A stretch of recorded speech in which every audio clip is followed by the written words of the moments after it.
जय हिंद दोस्तों। तो मैं आज आप सभी के मध्य पुनः उपस्थित हूँ और आज हम प्रयागराज बोर्ड के अंतर्गत कक्षा 12वीं विषय के हिंदी के पाठ्यक्रम में सुमित्रानंदन पंत जी द्वारा रचित काव्य परिवर्तन को देखने जा रहे हैं, जो निम्न प्रकार हैं। तो चलिए देखते हैं। लिखा, कहाँ आज वह पूर्ण पुरातन वह स्वर्ण का काल, मोतियों का दिगंत छवि जाल, ज्योतिष चुंबित जगती का भाल, राशि राशि विकसित वसुधा का वह यौवन विस्तार, स्वर्ग की सुषमा जब साभार, धरा पर करती थी अभिसार, प्रसूनों के शाश्वत श्रृंगार। तो चलिए इसके कठिन शब्दार्थों को समझ लेते हैं, देखते हैं। लिखा है पूर्ण पुरातन, एक शब्द आया पूर्ण पुरातन अर्थात वैभवशाली अतीत, स्वर्णकाल अर्थात स्वर्णयुग, भूतियों का दिगंत छवि जाल, भूतियों अर्थात वैभवों या ऐश्वर्यों, दिगंत अर्थात दिशाओं का अंत, दिग होता है दिशा, अंत होता है अंत या समाप्ति। और लिखा छवि जाल अर्थात ऐश्वर्य का फैला हुआ जाल, ज्योति चुंबित जगती का भाल, ज्योति चुंबित अर्थात प्रकाश से परिपूर्ण, ज्योति चुंबित अर्थात प्रकाश से परिपूर्ण या जगमगाता हुआ, क्या कह सकते हैं हम, जगमगाता हुआ, जगती अर्थात पृथ्वी, भाल अर्थात मस्तक या मस्तिष्क, राशि राशि विकसित वसुधा का वह यौवन विस्तार। एक और शब्द हम इसमें देखेंगे, वसुधा अर्थात धरती, राशि राशि अर्थात कण कण, यौवन विस्तार एक शब्द देखेंगे हम और आगे, यौवन विस्तार। और आया है स्वर्ग, स्वर्ग आप जानते ही हैं। एक शब्द आया सुषमा, तो सुषमा को हम शोभा कह सकते हैं। और साभार अर्थात आभार सहित, धरा पर करती थी अवसार, आगे लिखा धरा पर करती थी अवसार, अवसार अर्थात मिलन। अवसार को क्या कहेंगे मित्रों, मिलन कह देंगे। प्रसून जो फूल कहलाता है, शाश्वत जो सनातन या निरंतर हम कह सकते हैं, या चिरंतन कहा जा सकता है, जो कभी समाप्त ना हो। ठीक है, अर्थात कभी समाप्त ना होने वाला स्वर्ण योग। और आगे लिखा है श्रृंगार, श्रृंगार आप जानते ही हैं। तो चलिए और आगे देखते हैं। लिखा, गूंज उठते थे बारंबार सृष्टि के प्रथम उद्गार, नग्न सुंदरता थी सुकुमार, रिद्धि और सिद्धि अपार, अय विश्व का स्वर्ण स्वप्न, संस्कृति का प्रथम प्रभात, दुरित दुख दैन्य न थे जब ज्ञात, अपरिचित जरा मरण भूप्रात भूपात। तो चलिए अब इसमें हम देखेंगे एक शब्द और, स्वर्णभंग अर्थात सुनहरे भंवरे, बिहार अर्थात भ्रमण, बिहार क्या कहलाएगा, बिहार कहलाएगा भ्रमण। और एक शब्द और आगे देखेंगे, नग्न अर्थात नंगी, नग्न क्या कहलाएगा मित्रों, नग्न नग्नी कहलाएगा, सुंदरता शोभा कहलाएगा, सृष्टि सृष्टि बारंबार बार बार, रिद्धि और सिद्धि अपार, अपार अर्थात अनंत, अपार को क्या कहेंगे अनंत, सुकमा अर्थात कोमल, रिद्धि सिद्धि अर्थात वैभव और समृद्धि, रिद्धि सिद्धि को क्या कहेंगे ओ अर्थात और, वैभव और समृद्धि, अय विश्व का स्वर्ण स्वप्न संस्कृति का प्रथम प्रभात, प्रभात अर्थात सपेरा या प्रभात काल। आगे देखते हैं, संस्कृति अर्थात सृष्टि कहलाती है, विख्यात अर्थात विस्तार कहलाता है, दुरित दुख दैन्य ना थे जब ज्ञात। तो एक शब्द और देखेंगे हम, दुरित अर्थात पाप, दुरित क्या कहलाएंगे पाप, दैन्य अर्थात दीनता, दुख अर्थात पीड़ा, ना थे जब ज्ञात अपरिचित जरा, मरण भूप्रात भूपात, जरा अर्थात बुढ़ापा, जरा क्या कहलाएगा मित्रों, जरा कहलाएगा बुढ़ापा, और भूपात अर्थात भौहों का संकेत। तो चलिए आगे हम देखते हैं इसके आशय को। तो निम्न पंक्तियों के माध्यम से कवि पंत जी कहना चाहते हैं कि भारतवर्ष के वैभवपूर्ण व समृद्धशाली अतीत से वर्तमान की तुलना करते हुए कवि पंत जी कहते हैं कि आज हमारी समृद्धि और ऐश्वर्य कहाँ विलुप्त हो गए हैं। जो हमारे स्वर्णिम अतीत की पहचान थे, कभी हमारा देश सोने की चिड़िया कहलाता था, कह रहे हैं कि कभी हमारा देश क्या कहलाता था, सोने की चिड़िया कहलाता था, वह स्वर्ण युग कहाँ खो गया। प्राचीन युग में यहाँ चारों दिशाओं में इस छोर से उस छोर तक सुख समृद्धि का जाल फैला था।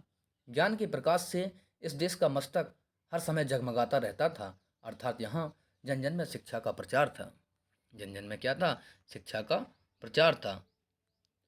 और प्रसार था। और आगे कवि कहते हैं कि धरती का कण कण हरियाली से परिपूर्ण रहता था। चारों ओर हरी भरी फसलों से लहलहाते खेतों को देखकर ऐसा प्रतीत होता था जैसे पृथ्वी अपने यौवन के विस्तार पर हो। पृथ्वी पर चारों ओर फैली हरियाली ऐसे दिखती थी मानो पृथ्वी का आभार मान स्वयं स्वर्ग की शोभा ही प्रेम मिलन हेतु यहाँ उतर आई हो। ने तरह तरह के रंग बिरंगे और सुगंधित पुष्प खिलकर पृथ्वी का श्रृंगार करते रहते थे। उन पुष्पों के सुगंध से मदमस्त होकर उन पर गुंजार करने वाले सुनहले भंवरों को देख ऐसा प्रतीत होता था जैसे सृष्टि भंवरों के रूप में घूम घूम कर अपने हृदय के प्रथम उद्गार व्यक्त कर रही हो। उस समय धरती पर चहुं ओर छाया हुआ सौंदर्य उन्मुक्त और सुकुमार था। धरती अपूर्व वैभव और सुख समृद्धि से पूर्ण थी। सचमुच वह वैभवशाली युग के स्वर्णिम स्वप्न का युग था। वह युग सृष्टि के प्रथम प्रभात के वह युग सृष्टि के प्रथम प्रभात के समान आशा, उल्लास, सौंदर्य व जीवन से परिपूर्ण था। कभी उसे बीते हुए प्राचीन युग की विशेषताओं को आज न पाकर चिंतित मुद्रा में पूछते हैं, आज वह सत्य कहाँ खो गया। हमारे ऋषि मुनियों ने जिसका मुक्त कंठ से गुणगान किया था, पूरी मानव जाति को ज्ञान का पाठ पढ़ाने वाले विश्व भर में प्रसिद्ध हमारे वेद आज कहाँ विलुप्त हो गए। विश्व भर में प्रसिद्ध हमारे वेद आज कहाँ विलुप्त हो गए। कितने अच्छे वे दिन थे जब हमारा समाज पाप, दुख, दीनता आदि से मुक्त था और हम बुढ़ापा, मृत्यु जैसी विभीषिकाओं से भी परिचित न थे। तो चलिए आगे पंक्तियों के माध्यम से कवि क्या कहना चाहते हैं देखते हैं अगली पंक्तियों में। हाय सब मिथ्या बात, आज तो सौरभ का मधुमास, शिशिर में भरता सूनी सांस, वह मधु ऋतु की गुंजित डाल, वह मधु ऋतु की गुंजित डाल। तो चलिए इसके कठिन शब्दार्थों को देख लेते हैं मित्रों। लिखा मिथ्या, झूठी। मिथ्या क्या कहलाती है? झूठी। एक शब्द देखेंगे हम, मिथ्या कहलाएगा झूठी। आज तो सौरभ का मधुमास, सौरभ अर्थात सुगंध, मधुमास अर्थात बसंत का महीना, शिशिर में भरता सूनी सांस, शिशिर अर्थात जाड़ा, शिशिर में भरता सूनी सांस, वही मधु ऋतु की गुंजित डाल। मधु ऋतु अर्थात बसंत ऋतु, गुंजित अर्थात गुंजन से परिपूर्ण। तो चलिए आगे और पंक्तियों को देखते हैं। लिखा झुकी थी जो यौवन के भार, अकिंचनता में नित तत्काल, सिहर उठती जीवन है भार, आज पावस नद के उद्गार, काल के बनते चिन्ह कराल, प्रात का सोने का श्रृंगार, जला देती संध्या की ज्वाल, अखिल यौवन के रंग उभार, हड्डियों के हिलते कंकाल, कंचों के चिकने काले ब्याल, केंचुली कांस सिवार, गूंजते हैं सबके दिन चार, सभी फिर हाहाकार। लिखा झुकी थी यौवन के भार। तो चलिए इसमें कठिन शब्दार्थों को और देखते हैं। यौवन अर्थात जवानी, यौवन को क्या कह सकते हैं मित्रों? जवानी। अकिंचनता अर्थात निर्धनता या गरीबी। निज तत्काल, निज अर्थात स्वयं, तत्काल अर्थात शीघ्र ही, सिहर उठती अर्थात कांप उठती, जीवन है भार, आज पावस नद के उद्गार। एक शब्द आया है पावस नद अर्थात बरसाती नदी, पावस बरसात कहलाता, नद अर्थात नदी कहलाती है। और आगे देखते हैं हम, उद्गार कहलाता है उमड़ना। काल के बनते चिन्ह कराल, काल अर्थात समय के चिन्ह कैसे बनते हैं, कराल अर्थात डरावने। प्रात का सोने का संसार, प्रात अर्थात सुबह, संसार अर्थात जगत, जला देती संध्या की ज्वाल। क्या कह रहे हैं कि जला देती संध्या की ज्वाल। प्रात सवेरा हो गया, ज्वाल हमारी क्या हो जाएगी मित्रों? ज्वाल को ज्वाला कह सकते हैं, अग्नि कहेंगे। अखिल अर्थात संपूर्ण, यौवन जवानी, हड्डियों के हिलते कंकाल, कह रहे हैं कि हड्डियों के हिलते कंकाल। और आगे देखेंगे हम, कचों के चिकने काले ब्याल। तो कच अर्थात केस या बाल, कच को क्या कहेंगे? केस या बाल। तो चलिए आगे शब्दों को देखते हैं। और व्याल क्या कहलाएगा मित्रों? व्याल कहलाएगा सर्प। व्याल को क्या कहेंगे हम? व्याल कहलाएगा मित्रों सर्प या सांप। केंचुली अर्थात सांप द्वारा छोड़ी गई उसकी चमड़ी। और कांस सिवार, एक शब्द और आया है कि कांस सिवार, कांस कहलाएगा एक फूल। कांस क्या कहलाएगा? एक फूल कहलाएगा सिवार काली वाली घास। सिवार क्या कहलाएगा? काली वाली घास। गूंजते सबके दिन चार, सभी फिर हाहाकार। तो चलिए प्रस्तुत पंक्तियों के आशय को समझते हैं। हाय सब मिथ्या बात, आज तो सौरभ का मधुमास, सिर में भरता सोनी सांस, वही मधुर ऋतु की गुंजिन डाल। अतीत के स्वर्णिम युग को स्मरण करते हुए पंत जी कहते हैं कि वर्तमान समय की दयनीय दशा को देखकर कल के वैभव व समृद्धि का भला कौन विश्वास करेगा। आज तो अतीत की वे सारी बातें मिथ्या व झूठी प्रतीत होती हैं।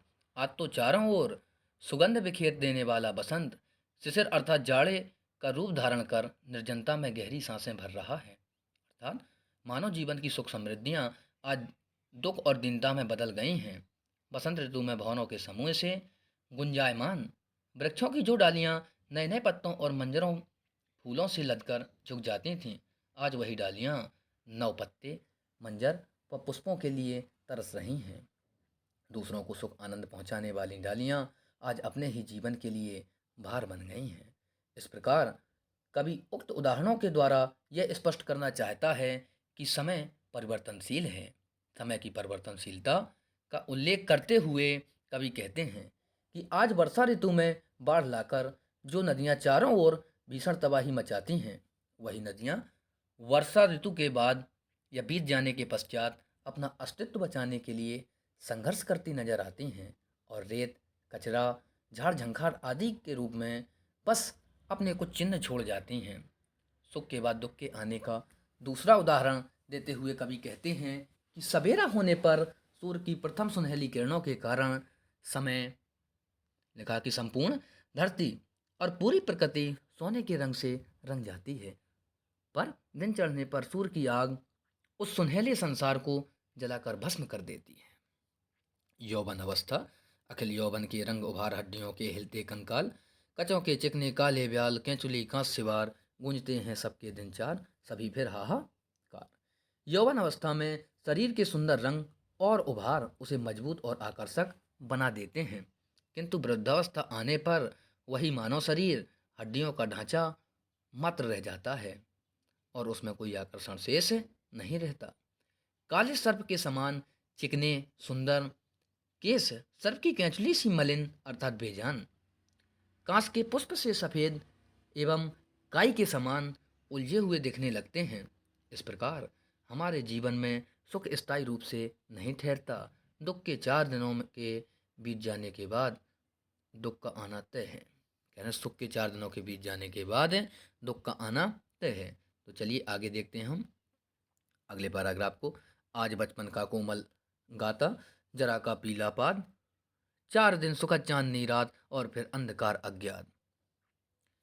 शिशिर सा झर नैनों का नीर, झुलस देता गालों के फूल, प्रणय का चुंबन छोड़ अधीर, अधर जाते अधरों को भूल। तो चलिए मित्रों कठिन शब्दार्थों को जानते हैं। गात अर्थात शरीर, गात क्या कहलाएगा? शरीर, ये गाता छप गया, यहाँ गलत हो गया है। कोमल अर्थात मृदुल, जरा अर्थात बुढ़ापा, पात अर्थात पत्ता। पात क्या कहलाएगा? पत्ता कहलाएगा। अज्ञात जो जाना हुआ ना हो, अज्ञात क्या कहलाएगा? जाना हुआ ना हो। सुखद मनोहारी, अंधकार अंधेरा। शिशिर सा झर नैनों का नीर, शिशिर सा झर नैनों का नीर। नयन अर्थात आँख, नीर अर्थात अश्रु, यानी कि आँखों के अश्रु। झुलस देता गालों के फूल, झुलस देता गालों के फूल, प्रणय का चुंबन छोड़ अधीर, अधर जाते नैनों अधरों को भूल। तो गालों के फूल और प्रणय का चुंबन छोड़ अधीर। तो आगे देखते हैं हम। प्रणय अर्थात प्रेम, प्रणय क्या कहलाता है मित्रों? प्रणय कहलाएगा प्रेम। अधीर अर्थात धैर्यहीन या व्याकुल। अधर जाते अधरों को भूल, अधर अर्थात होंठ और अधरों को भूल। आगे देखते हैं हम अगले शब्दों को। लिखा है मृदुल होठों का हिमजलहास, उड़ जाता निश्वास समीर, शरद भौहों का शरद कास, गिर लेते जन घनघिर गंभीर, शून्य सांसों का विधुर वियोग, छुड़ाता अधर मधुर संयोग, मिलन के पल केवल दो चार, बिरह के कल्प पार। तो चलिए कठिन शब्दार्थों को इसमें भी देखते हैं।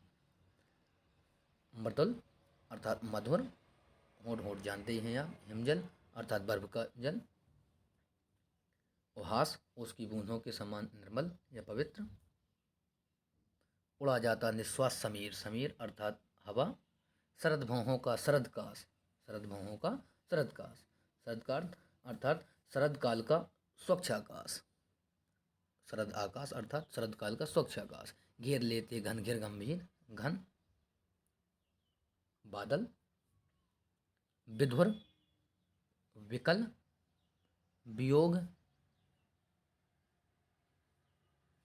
बिछड़न। छुड़ाता अधर मधुर संयोग, अधर होंठ। मिलन के पल केवल दो चार, विरह के कल्प पार। अपार अर्थात अनंत या अत्यधिक, और कल्प अर्थात क्षण। तो चलिए मित्रों, निम्न पंक्तियों के आशय को समझते हैं पुनः तीसरे पैराग्राफ को। तो प्रस्तुत पंक्तियों की व्याख्या करते हुए कवि कहता है कि आज बचपन का जो कोमल सुंदर शरीर है, वृद्धावस्था आ जाने पर वही शरीर पीले सूखे खुरदरे पत्ते के समान हो जाएगा। आज बचपन का कोमल गाज, जरा का पीला पात, 4 दिन सुखद चांदनी रात और फिर अंधकार अज्ञात।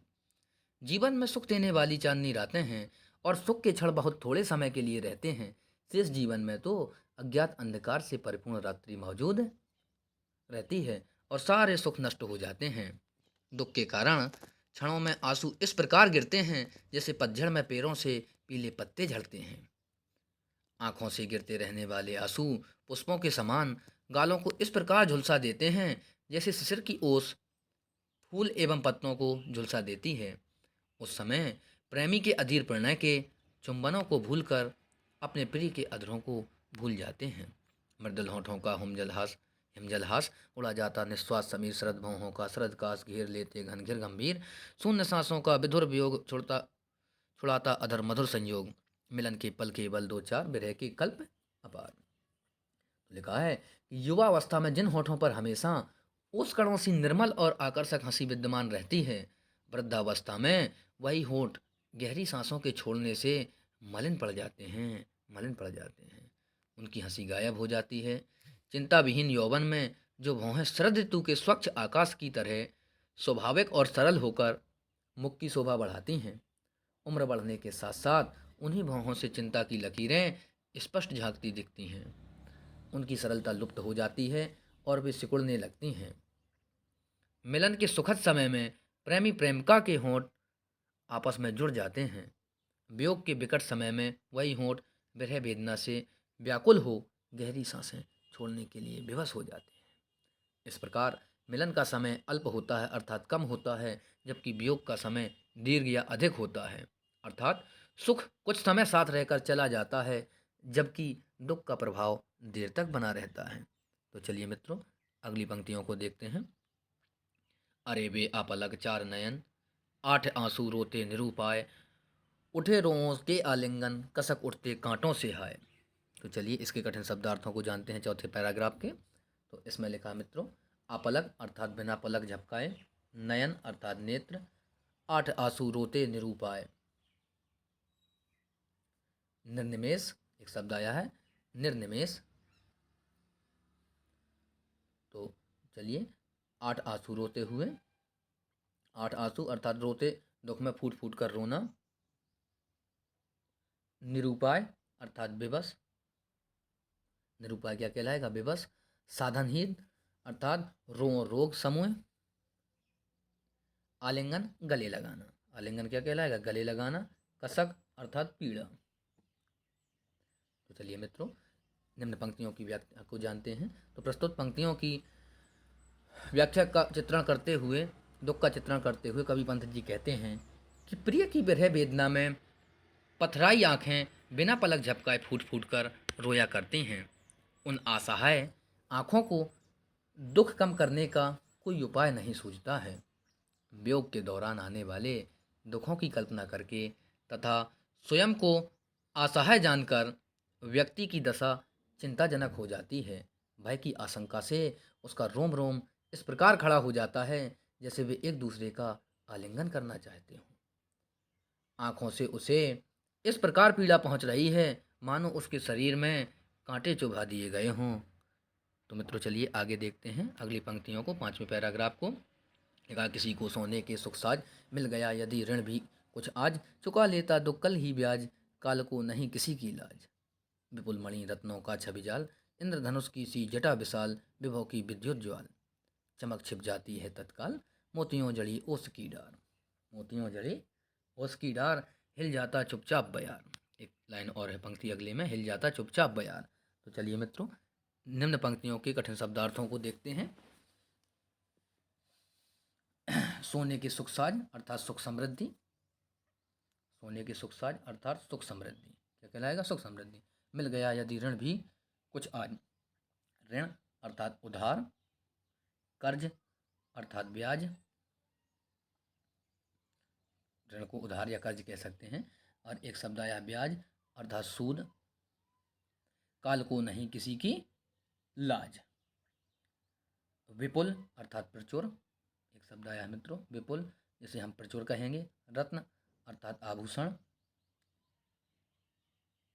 छवि जाल अर्थात सुंदर जाल, विशाल अर्थात विस्तृत, विभव की विद्युत ज्वाल। एक शब्द और आया है सुंदर जाल अर्थात जटा, जटा क्या कहलाएगा? उलझे हुए, जटा क्या कहलाएगा? उलझे हुए। विभव की विद्युत ज्वाल, विभव अर्थात वैभव, विभव क्या कहलाएगा? वैभव या धन संपत्ति। ज्वाल बिजली की ज्वाला, विद्युत ज्वाल क्या कहलाएगा? बिजली की ज्वाला, विद्युत बिजली कहलाएगा। डार अर्थात डाली, शाखा भी कह सकते हैं हम इसी को। बयार अर्थात हवा, बयार क्या कहलाएगी? हवा। चुपचाप अर्थात शांत, हिला अर्थात हिलाना या डुलाना। तो चलिए, निम्न पंक्तियों के शब्दार्थ तो जाने हमने, अब इसके आशय को समझते हैं। तो व्याख्या करते हुए कवि पंत जी कहते हैं कि सुख मानव का स्थायी साथी नहीं है। यदि आज किसी को सुख सुविधाओं के साधन उधार प्राप्त हो भी जाएं, तो समय का चक्र कल उसे उतना कमजोर और दुखी बना देता है कि उसे प्राप्त सारे साधन ब्याज सहित चुकाने पड़ जाते हैं और उसकी दशा पहले से भी खराब हो जाती है। इस प्रकार यहाँ कवि ने समय को निर्लज्ज महाजन की तरह माना है।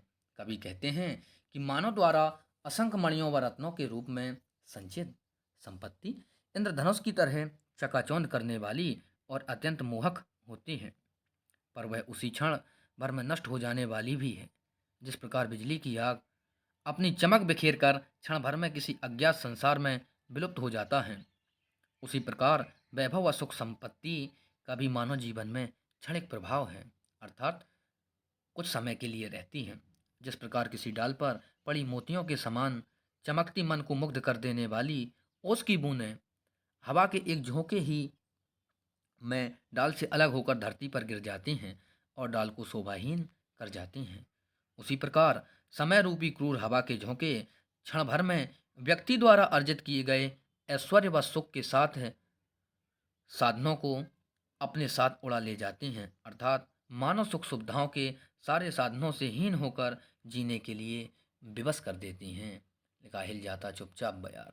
तो चलिए आगे देखते हैं। खोलता इधर जन्म लोचन मूंदती उधर मृत्यु क्षण क्षण, अभी उत्सव और हास हुलास, अभी अवसाद अस्त्र उच्छ्वास, अचरता देख जगत की आप शून्य भरता समीर निश्वास, डालता पातों पर चुपचाप उसके आंसू नील आकाश, सिसक उठता समुद्र का मन, सिहर उठते उहुगन। तो चलिए इसमें भी मित्रों निम्न शब्दार्थों को देखते हैं इसके। लिखता है लोचन अर्थात आँख, लोचन क्या कहलाएगा? आँख कहलाएगा, लोचन को हम आँख कहेंगे। मूंदती उधर मृत्यु क्षण क्षण, ओ अर्थात और,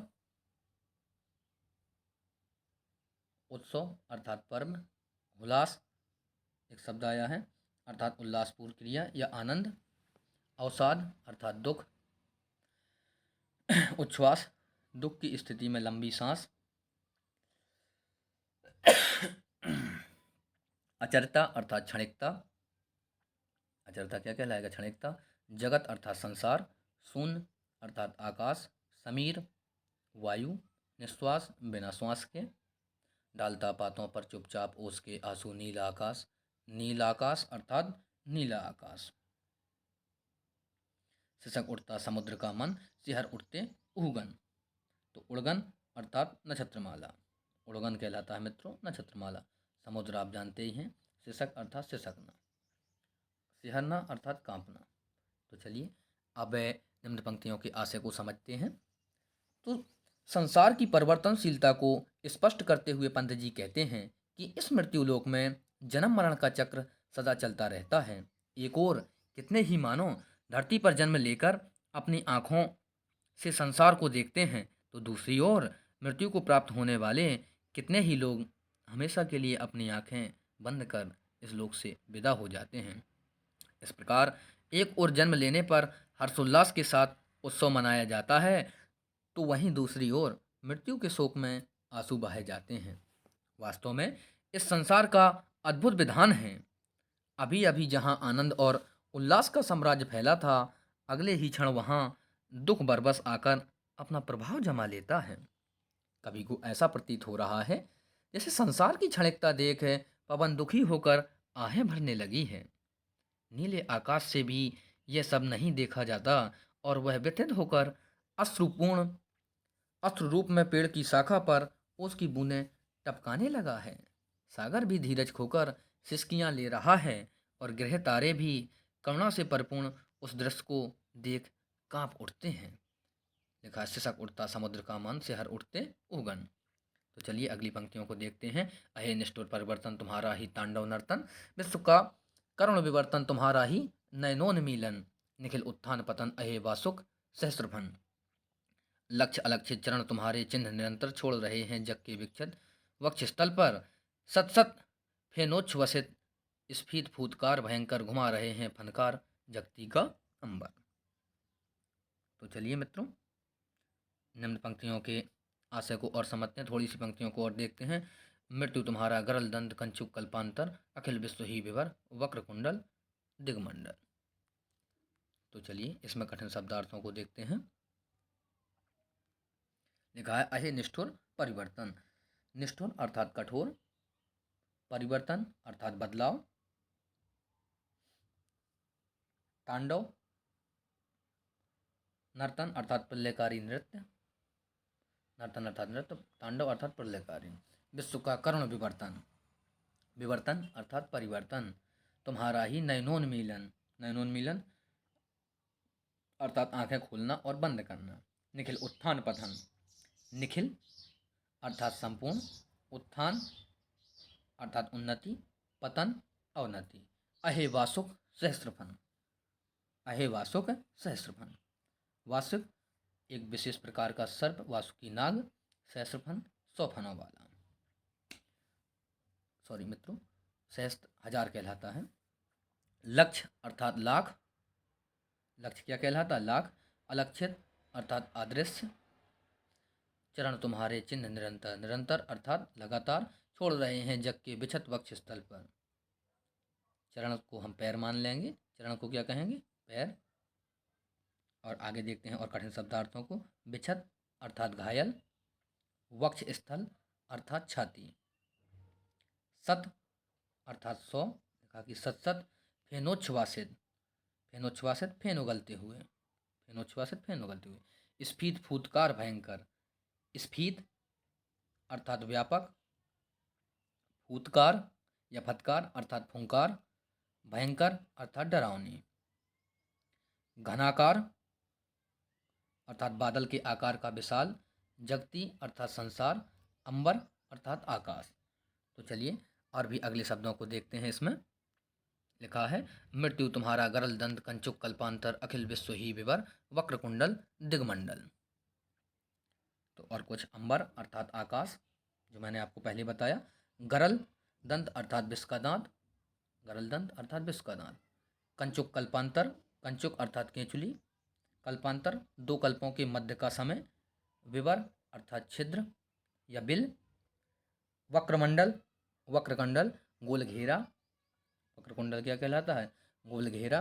और दिगमंडल दिशाओं का घेरा। तो चलिए मित्रों अब इस पैराग्राफ के आशय को भी समझते हैं। तो प्रस्तुत पंक्तियों के माध्यम से हम कह रहे हैं कि व्याख्या प्रस्तुत पद्यांश में कवि कहते हैं कि हे निष्ठुर परिवर्तन, जब तुम प्रलयकारी तांडव करते हो तो उसके भंवर में फंसकर इस विश्व का करुण अंत हो जाता है।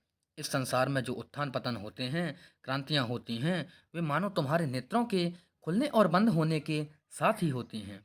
अर्थात तुम्हारे नेत्र खोलने पर उत्थान और बंद करने पर पतन होता है। हे सहस्त्र फनों वाले वासुकनाग, तुम्हारे लाखों अदृश्य चरण इस संसार के घायल वक्षस्थल पर निरंतर अपने चिन्ह छोड़ते चलते हैं।